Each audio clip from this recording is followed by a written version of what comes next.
बातें करते हम खेतों की और उसके रखवाली की, बाग बगीचा फल फूलों और फसलों की हरियाली की। हम बीजों की बातें करते उत्तम जल संसाधन की, हम तकनीकी बातें करते फसलों के उत्पादन की। हर किसान का सपना सच हो जीवन सुखद बनाने को, गाँव-गाँव के हर आंगन का प्यारा सा ये दर्शन। कृषि दर्शन, कृषि दर्शन, कृषि दर्शन, कृषि दर्शन, कृषि दर्शन, कृषि दर्शन, कृषि दर्शन, कृषि दर्शन। कोमल है कमजोर नहीं तो शक्ति का नाम ही नारी है, जग को जीवन देने वाली मौत भी तुझसे हारी है। जी हाँ, आज की महिलाएं किसी से भी कम नहीं हैं। पुरुषों के साथ कंधे से कंधा मिलाकर वो आगे बढ़ रही हैं, चाहे वो कोई भी क्षेत्र क्यों ना हो, चाहे वो धरती हो या आसमान, सूरज हो या चांद। जी हाँ, आज के इस अंक में हम आपको मिलवाने वाले हैं एक ऐसी लघु उद्यमी कृषक महिला से जिनके कामयाबी से लेकर संघर्ष की कहानी आज के इस अंक में हम आपको बताएंगे। मगर उससे पहले हम आपको दिखा देते हैं कृषि समाचार।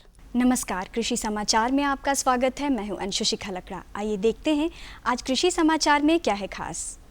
सिमडेगा के केज मछली पालक अनुदान पर ले सकते हैं लाइफ जैकेट। लातेहार और सिमडेगा में महाझिंगा पालन के लिए अनुदान की सुविधा है उपलब्ध। पपीता के बेहतर उत्पादन के लिए लगाएं उन्नत प्रभेद पूसा ड्वार्फ।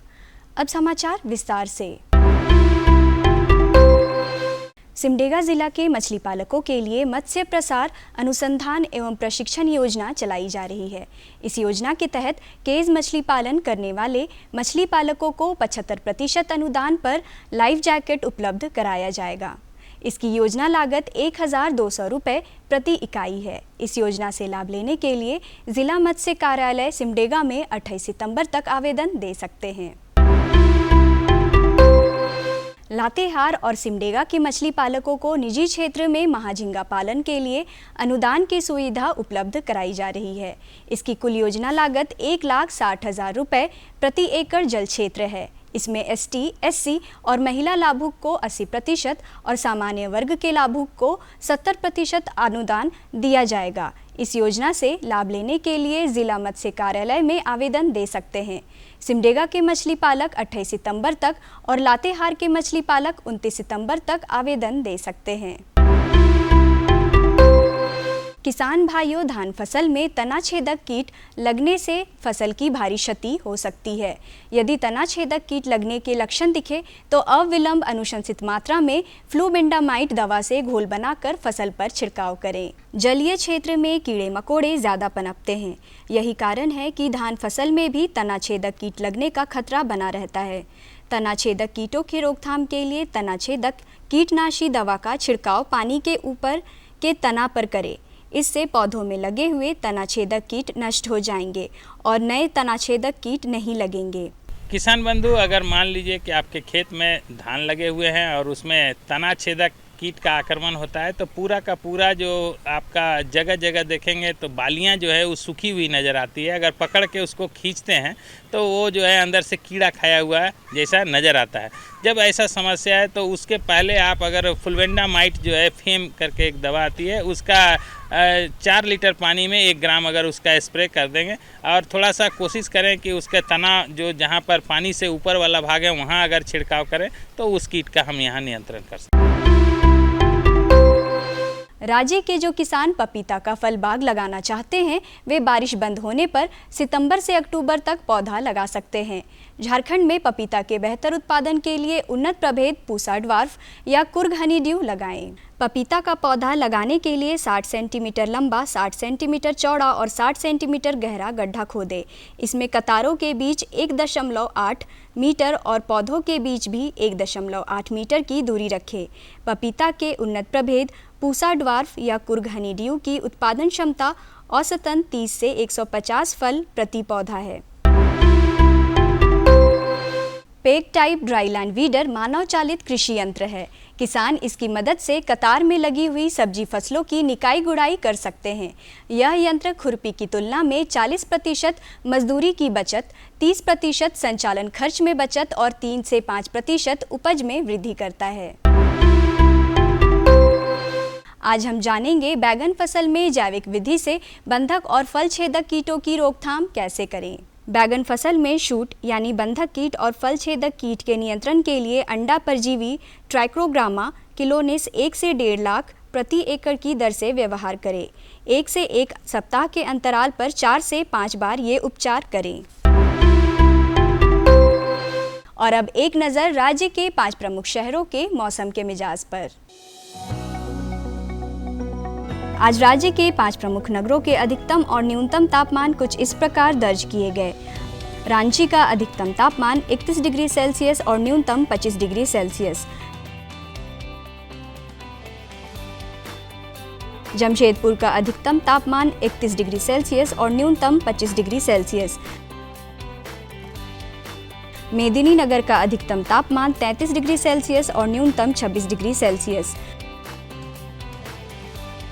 देवघर का अधिकतम तापमान 31 डिग्री सेल्सियस और न्यूनतम 25 डिग्री सेल्सियस। वहीं धनबाद का अधिकतम तापमान 31 डिग्री सेल्सियस और न्यूनतम 25 डिग्री सेल्सियस रहा। कृषि समाचार में आज इतना ही। अगले दिन अगले अंक में फिर मुलाकात होगी कुछ ताज़ा तरीन खबरों के साथ। तब तक के लिए दीजिए इजाज़त। नमस्कार, जोहार। तो किसान भाइयों, हम आपको दिखा रहे थे कृषि समाचार, जिसमें आपने कृषि संबंधी ढेर सारी जानकारियां प्राप्त की। मौसम के मिजाज से लेकर मंडी के भाव के बारे में भी आपने जाना। जानकारियां अभी और भी है जो हम आप तक पहुंचाएंगे, मगर उससे पहले लेते हैं एक छोटा सा विराम। भारत सरकार का हर प्रयास किसानों को दे रहा है एक नई आस। देश के किसानों की खुशहाली और उन्हें आत्मनिर्भर बनाने के लिए भारत सरकार समर्पित है। प्रधानमंत्री श्री नरेंद्र मोदी जी के नेतृत्व में कृषि क्षेत्र में किए गए निरंतर प्रयासों के फलस्वरूप देश खाद्यान्न व बागवानी के क्षेत्र में आत्मनिर्भर हो चुका है और देश में दलहन का उत्पादन भी बढ़ा है। इसी तरह भारत सरकार ने खाद्य तेलों के उत्पादन को बढ़ाने के भी अनेक प्रयास किए हैं। इसी क्रम को आगे बढ़ाते हुए माननीय प्रधानमंत्री श्री नरेंद्र मोदी जी के नेतृत्व में भारत सरकार ने दूरदर्शी निर्णय लेते हुए राष्ट्रीय खाद्य तेल मिशन ऑयल पाम की शुरुआत की है। इस मिशन से देश भर के किसानों को बहुत लाभ मिलेगा। कृषि के पूंजी निवेश में वृद्धि होगी, खाद्य तेल आयात पर देश की निर्भरता कम होगी और रोजगार के नए अवसर पैदा होंगे। खाने के तेल में आत्मनिर्भरता के लिए अब राष्ट्रीय खाद्य तेल मिशन ऑयल पाम का संकल्प लिया गया है। इससे किसानों को तो सीधा लाभ होगा ही, गरीब और मध्यम वर्ग के परिवारों को सस्ता और अच्छी क्वालिटी का तेल भी मिलेगा। यही नहीं, ये मिशन बड़े स्तर पर रोजगार का निर्माण करेगा। इस मिशन के अंतर्गत ऑयल पाम का रकबा और पैदावार बढ़ाने पर जोर देने के लिए सरकार ने 11,000 करोड़ रुपए से अधिक की सहायता राशि निर्धारित की है। मिशन के तहत सरकार ने ऑयल पाम की खेती के लिए रोपण आदि की सहायता में बढ़ोतरी करते हुए पहले मिलने वाले 12,000 रुपए प्रति हेक्टेयर को बढ़ाकर 29,000 रुपए प्रति हेक्टेयर तक कर दिया है। ऑयल पाम के पुराने बागों के पुनरुद्धार के लिए 250 रुपए प्रति पौधा के हिसाब से विशेष सहायता दी जा रही है। पौधारोपण सामग्री की कमी दूर करने और बीजों की पैदावार करने वाले बागों को भी सहायता दी जाएगी। इसके तहत 15 हेक्टेयर ऑयल पाम उद्यान के लिए 80 लाख रुपए तक की सहायता राशि दी जाएगी। इसके अलावा नर्सरी विकास के लिए 40 लाख रुपए तक तय किए गए हैं। पूर्वोत्तर और अंडमान राज्यों के लिए विशेष सहायता का भी प्रावधान है। ऑयल पाम के किसान ताजे फलों के गुच्छे यानी FFB का उत्पादन करते हैं, जिनकी वर्तमान में कीमतें अंतर्राष्ट्रीय मूल्यों में उतार चढ़ाव के आधार पर तय होती हैं। पहली बार केंद्र सरकार ताजे फलों के गुच्छे की कीमत के लिए किसानों को आश्वासन दे रही है। ये व्यवहार्यता मूल्य यानी VP कहलाएगा, यानी किसानों को कोई घाटा नहीं होने दिया जाएगा। व्यवहार्यता मूल्य VP तय करने की शुरुआत 1 नवंबर से होगी और अगले वर्ष 31 अक्टूबर तक जारी रहेगी। इसे ऑयल पाम वर्ष कहा जाएगा। इस योजना के तहत वर्ष 2025-26 तक ऑयल पाम का रकबा 6.5 लाख हेक्टेयर सृजित करने और कच्चे ऑयल पाम की पैदावार वर्ष 2025-26 तक 11.20 लाख टन पहुंचाने का लक्ष्य निर्धारित किया गया है। सरकार के इस महत्वपूर्ण निर्णय से देश में ऑयल पाम की खेती करने वाले किसानों में विश्वास पैदा होगा और वे खेती का रकबा बढ़ाएंगे। इस तरह पाम ऑयल का उत्पादन भी बढ़ेगा, जिससे किसानों की आय बढ़ेगी और ग्रामीण अर्थव्यवस्था भी सुदृढ़ होगी। जी हाँ, हम बात कर रहे हैं शीला देवी की, जो कि ग्राम कुरकोटोली, जिला गुमला की रहने वाली हैं। करीब 27 साल पहले इन्होंने अपने पति और एक बेटे को खो दिया। उस समय वो ससुराल में ही रहती थी।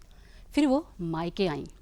मायके में उन्होंने छोटे स्तर से वर्मी कंपोस्ट बनाने का काम शुरू किया। साथ ही साथ फॉरेस्ट प्रोडक्ट यानी कि वन उत्पाद यानी कि जामुन से सिरका बनाने का भी काम शुरू किया और इससे वह सालाना 3 लाख रुपए कमाती हैं और अपने बेटे का भरण पोषण भी कर रही हैं।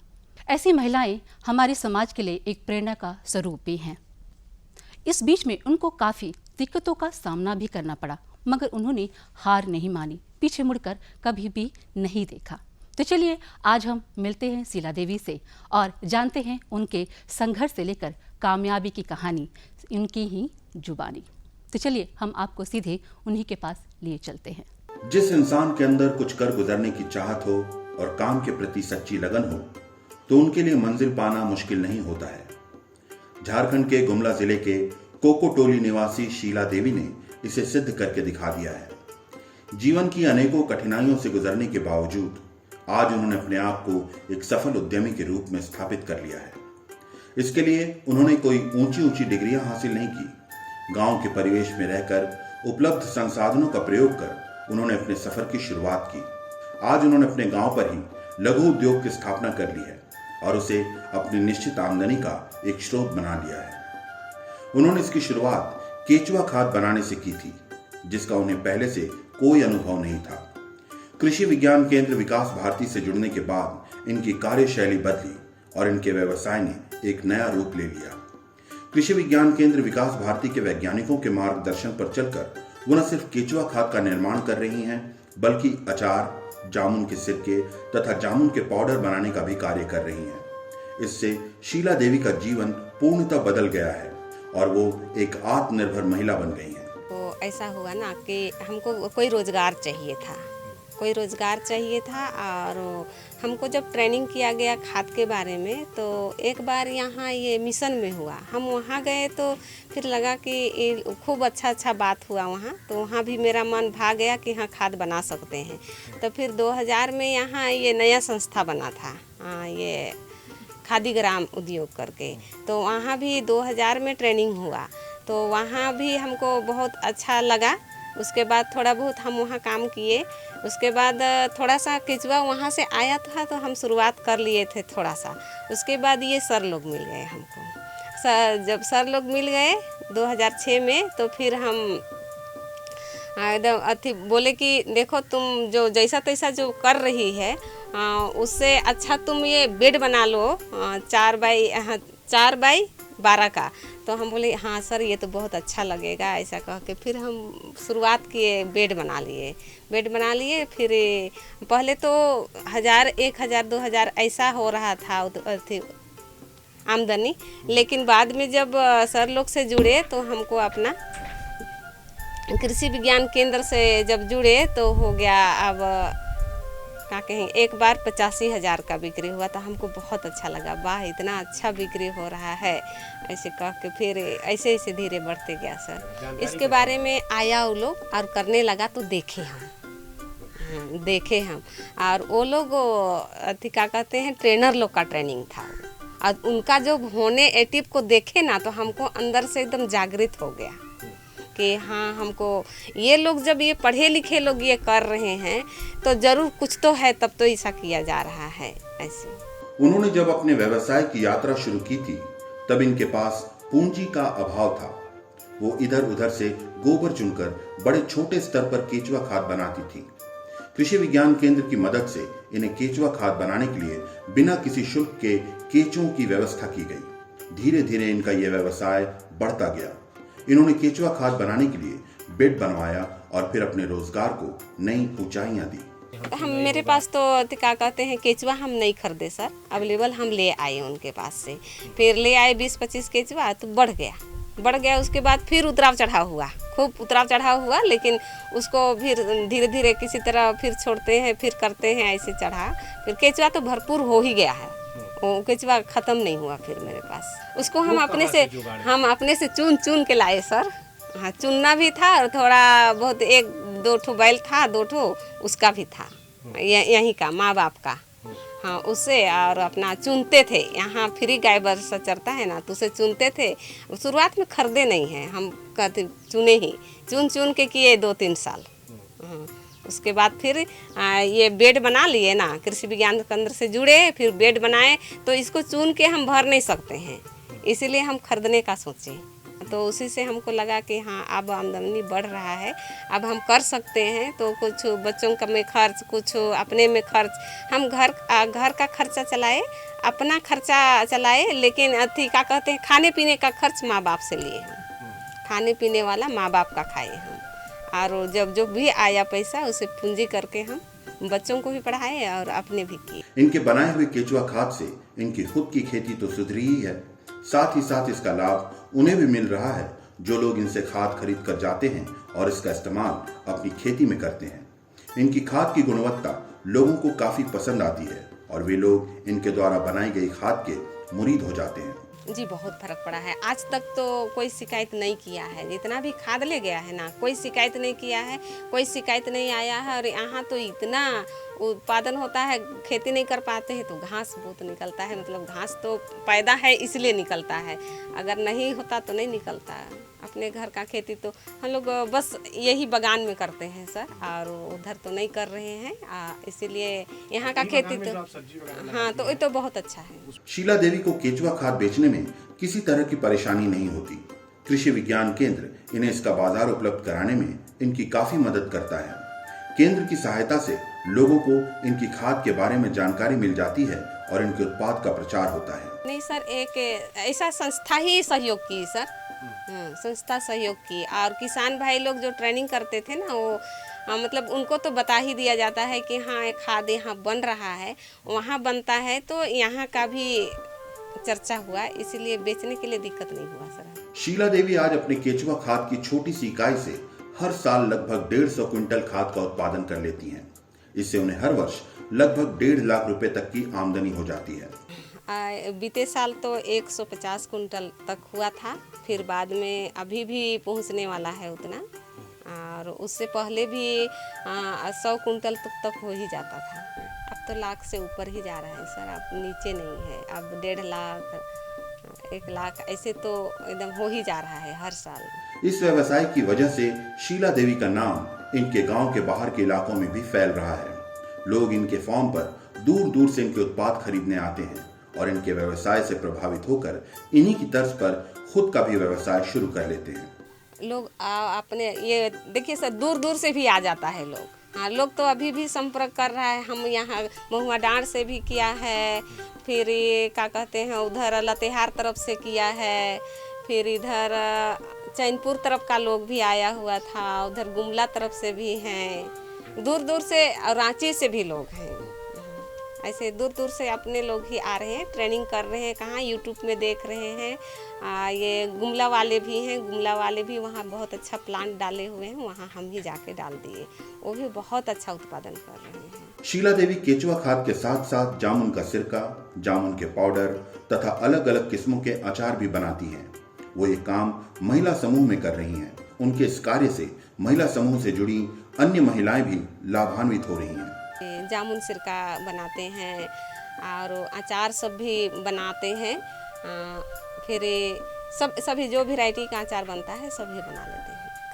करना चाहती भी है, लेकिन कहती है कि पता नहीं कर सकेंगे कि नहीं, बिक्री होगा कि नहीं। ऐसे उन लोग को पहले बाजार ही दिखता है, लोग को बनाने से पहले बाजार लोग ढूंढता है, इसीलिए। नहीं तो यहाँ ग्रुप बहुत अच्छा ग्रुप है। दूसरा काम तो कर रही है, लेकिन ऐसा टेक्निकल काम नहीं कर पा रही है। उनको लगता है बाजार नहीं दिख रहा है, लेकिन बाजार अगर अच्छा, मेरा बाजार तो दिखता है हमको तो, लेकिन उनको बताते भी हैं तो क्या समझ में आता है। करने को बहुत अच्छा करती है काम तो लोग भी। जामुन के सिरके बनाने का प्रशिक्षण इन्होंने कृषि विज्ञान केंद्र विकास भारती से ही लिया है। इन्होंने जब इस व्यवसाय की शुरुआत की थी तब ये पेड़ों से गिरे जामुन को इकट्ठा करती थी और उसी से जामुन के सिरके और पाउडर बनाने का काम करती थी। ये जामुन फल पेड़ से तोड़ के लाता है, उसके बाद यहाँ धोते हैं, धो लेते हैं, उसके बाद फिर डब्बे पर डलाता है। डब्बे में डालिएगा, 2-3 दिन हो गया तो फिर उसका रस अपने आप निकलता है। उसके बाद रस को ढाल के निकालिए या तो डायरेक्ट हाथ से दबा के निकालिए, ऐसे करना पड़ता है। जामुन के सिरके बनाने तथा उसके बीज से पाउडर बनाने का काम वो देसी तरीके से ही करती हैं। इसके लिए वो किसी मशीन की सहायता नहीं लेती। इनके द्वारा बनाए गए सिरके बिल्कुल शुद्ध होते हैं, जिनमें किसी भी तरह के रसायन का मिश्रण नहीं होता। वो इसका प्रसंस्करण अपने हाथों से ही करती हैं। फिर जब रस सारा निकल जाएगा तो बीज को सुखाना पड़ता है और बीज को भी साफ सुथरा करना पड़ता है। उसके बाद वो पाउडर बनता है। और ये रस को हम डब्बे पर स्टोर किए तो वो डब्बे धूप में रहता है, धूप से अपने आप पकता है और रिफाइन होता है। तो इसमें किसी तरह का कोई केमिकल नहीं है, ये अपने आप ही अल्कोहल तैयार हो जाता है। शीला देवी आज इस जामुन के सिरके का साल में 800 लीटर तक उत्पादन कर लेती हैं। इसे वो बाजार में 250 रुपए लीटर तक बेचती हैं। इससे भी उन्हें अच्छी खासी आमदनी हो जाती है। अभी तो ये 800 लीटर अभी तो तैयार किए हैं और शुरुआत में तो ये 50-100 ऐसा ही करते थे। शुरुआत में तो 50 रुपये बिकता था, उसके बाद फिर धीरे धीरे होते 50 से 100 हुआ, 60-70 हुआ, उसके बाद 100 हुआ, अभी तो 200 से 250 तक हो गया। अपने गांव पर रहकर छोटे छोटे उद्योग लगाकर खुद को सफल करने वाली शीला देवी के लिए अकेले इतना सब कुछ करना कोई आसान काम नहीं था। उन्होंने अपने जीवन में कई कठिनाइयों का सामना किया है, कई उतार चढ़ाव देखे हैं। अपने पति के गुजर जाने के बाद शीला देवी अपने ससुराल वालों की कड़वी बातें बर्दाश्त नहीं कर पाईं। वो अपने 2 बच्चों सहित अपना ससुराल छोड़कर अपने पिता के घर आ गईं। फिर अपने बच्चों की परवरिश के लिए उन्होंने वर्षों के कड़े संघर्ष के बाद खुद का काम शुरू किया। तकदीर ने उनसे उनका एक बेटा भी छीन लिया। इन सब के बावजूद वो निरंतर अपने कार्य में जुटी रहीं और धीरे धीरे अपनी आर्थिक स्थिति को एक मजबूत आधार दिया। हम कुछ भी नहीं करते थे सर, बस मेरा क्या कहते हैं, हम मैट्रिक क्लास तक किए थे। उसके बाद मेरा मैरिज हो गया, उसके बाद बच्चे हुए, उसके बाद फिर हम अकेले हो गए। तो फिर काम तो चाहिए था हमको। परिवार में थे तो क्या कहेंगे, यहाँ मायके में हम हैं सर, हाँ यहाँ मायके में है और ससुराल मेरा लोहरदगा था। तो वहाँ तो फिर हमको रहना उचित नहीं लगने लगा। ये राजू का पापा चले गए तो से, हाँ तो वहाँ रहना उचित नहीं लगने लगा। हम बात को सहन नहीं कर पाए, फिर आ गए हम यहाँ से आ गए। हम प्रेम से ही आए, हम उनका बात को कुछ भी नहीं बोले, आज तक भी नहीं बोले हैं। हाँ सहन कर लिए, लेकिन हम वहाँ जाने के लिए नहीं सोचे। 2 बच्चे थे, अब 1 है। हाँ वो भी मैट्रिक क्लास तक पढ़ा, उसके बाद अच्छा 2nd डिवीज़न से पास किया। फिर वो उसको एडमिशन कराने का इच्छा जगा। वो खूब हमसे बोलते रहा, मम्मी हम एडमिशन कराएंगे, मेरे दोस्त लोग को बोल रहे ऐसे। उसके बाद उस बीच में ही अचानक उसको अटैक आ गया। शीला देवी का परिश्रम रंग लाया। आज लघु उद्योग की विभिन्न इकाइयों से शीला देवी इतनी आमदनी कर रही हैं कि वो इस आमदनी से अपने लिए पक्के का घर निर्माण करा रही हैं, अपने बच्चे को अच्छी शिक्षा उपलब्ध करा रही हैं और एक खुशहाल जीवन व्यतीत कर रही हैं। हम अपना घर बना लिए, हाँ घर बना लिए और छोटे छोटे बच्चे थे उसको पाल के फिर अभी हम ग्रेजुएशन तक पढ़ा चुके हैं। और कुछ छोटा पार्ट टाइम के लिए काम भी करना शुरू कर दिया है। और बहुत अच्छा हम लोग का जीवन चल रहा है। और घर बनाते हुए भी बना भी रहे हैं, बन ही रहा है, कंप्लीट नहीं हुआ है और बन भी चुका है। यानी कि गांव में रह के गांव के स्तर पे ही रोजगार करके। हाँ जी, गांव में रह के और गांव का रोजगार करके ये केचुआ खाद भी बनाते हैं तो हम गांव में ही रह के कर रहे हैं और गांव से ही सब कुछ हो रहा है। कृषि विज्ञान केंद्र अपने कार्यक्रमों के माध्यम से ग्रामीण क्षेत्रों के किसानों की आर्थिक स्थिति को मजबूती प्रदान करने के लिए सदैव तत्पर रहता है। ये उन्हें तरह तरह के रोजगार का प्रशिक्षण देकर उन्हें आत्मनिर्भर बनाता है। शीला देवी इसका जीता जागता उदाहरण है, जिसने यहाँ से प्रशिक्षण लेकर अपनी छोटी सी भूमि को लाखों की आमदनी का स्रोत बना लिया है। ये केचुआ खाद का उत्पादन करके रोजगार के रूप में जा रही हैं। तो सबसे पहले बड़ा बात है, कोई भी रोजगार करना चाहते हैं तो उनको पूंजी बहुत ज़्यादा लगता है, लेकिन ये केचुआ खाद उत्पादन करना चाहती हैं तो कृषि विज्ञान केंद्र इस दिशा में कार्य कर रहा है कि उनको प्रशिक्षित करके और फ्री ऑफ कास्ट हम लोग केचुआ दे रहे हैं। अब उसको केचुआ फ्री में मिल गया है, उसके बाद जानवर है तो उसको कोई भी पूंजी यदि नहीं है, नगद पैसा कुछ भी नहीं है, तो इस स्वरोजगार को वो शुरू कर सकते हैं। सबसे पहली बड़ी बात है। दूसरा है, ये केचुआ खाद उत्पादन करके किसान हमारे अपने खेत में भी प्रयोग कर रहे हैं, तो उनको जो रासायनिक खाद में उनको साल भर में अपना खेती कर रहे हैं 2000, 5000, 10,000 का। शीला देवी ने लघु उद्योग के दम पर अपनी आर्थिक स्थिति को मजबूत बनाया है, तो उसमें कृषि विज्ञान केंद्र विकास भारती का बहुत बड़ा योगदान है। इनके द्वारा दिए गए प्रशिक्षण और सही मार्गदर्शन की वजह से ही आज शीला देवी ने ये मकाम हासिल किया है और लोगों के लिए वो प्रेरणा स्रोत बन गई हैं। विकास भारती अपना स्थापना काल से ही इस क्षेत्र का सर्वांगीण विकास के लिए लगा हुआ है। तो इसके लिए जो हम लोग ट्रेनिंग का व्यवस्था है, जो आगे बढ़ना चाहते हैं इसके लिए ट्रेनिंग का व्यवस्था है। और हम लोग ऐसे महिला जो कुछ करना चाहती हैं उनको ढूंढ करके ला करके अपना जो मूल्य संवर्धन केंद्र है वहाँ पर विभिन्न प्रकार का जो आइटम्स बनते हैं, जैसे अचार है, चटनी है, इस तरह का जैम जेली बनता है, तो उस तरह के महिलाओं को ला कर के वहाँ प्रशिक्षण देते हैं और प्रशिक्षण के बाद स्वयं अपना वो उद्यम खड़ा करती हैं, उनको सहयोग करते हैं, उनका मार्केटिंग वगैरह का इस तरह का व्यवस्था करते हैं। और कुछ महिला जो सिलाई का सीखना चाहती हैं सिलाई के क्षेत्र में, तो उनको भी प्रशिक्षण दे करके उनको मशीन वगैरह कुछ व्यवस्था करा देते हैं, अपना सिलाई के माध्यम से अपना आर्थिक उपार्जन करती हैं। गुमला जिले की शीला देवी ने ग्रामीण परिस्थितियों तथा जीवन की कई कठिनाइयों के बावजूद खुद को एक सफल उद्यमी के रूप में स्थापित किया है। कल तक थोड़े से पैसों के लिए भी अपने परिवार पर निर्भर रहने वाली शीला देवी कृषि विज्ञान केंद्र विकास भारती की मदद से आज एक आत्मनिर्भर महिला बन गई हैं। वो क्षेत्र में लोगों के लिए एक उदाहरण बन गई हैं और प्रेरणा का स्रोत भी। आशा करते हैं कि आज के इस अंक में हमने आके एक संघर्षपूर्ण महिला की कहानी सुनाई और ये महिला जो है हमारी सारी महिलाओं के लिए एक प्रेरणा का स्वरूप है, खासकर आदिवासी महिलाओं के लिए। आशा करते हैं कि आज के इस अंक में हमने आपको जो भी जानकारी दी है उसका आप भरपूर लाभ उठाएंगे। जाते जाते हम चाहेंगे कि आप हमारा पता नोट कर लें, क्योंकि आप हमारे इस कार्यक्रम के माध्यम से कोई भी जानकारी लेना या देना चाहते हैं तो आप हमें इस पते पर संपर्क कर सकते हैं। तो जल्दी जल्दी हमारा पता नोट कर लीजिए। हमारा पता है कार्यक्रम कृषि दर्शन, कृषि प्रकोष्ठ, द्वारा केंद्र निदेशक, दूरदर्शन केंद्र, रातू रोड, रांची। फिर संख्या है 834001। तो किसान भाइयों, हमें आपके खतों का रहेगा बेसब्री से इंतजार। तब तक के लिए कृषि दर्शन की पूरी टीम को दीजिए इजाजत। नमस्कार, जोहार।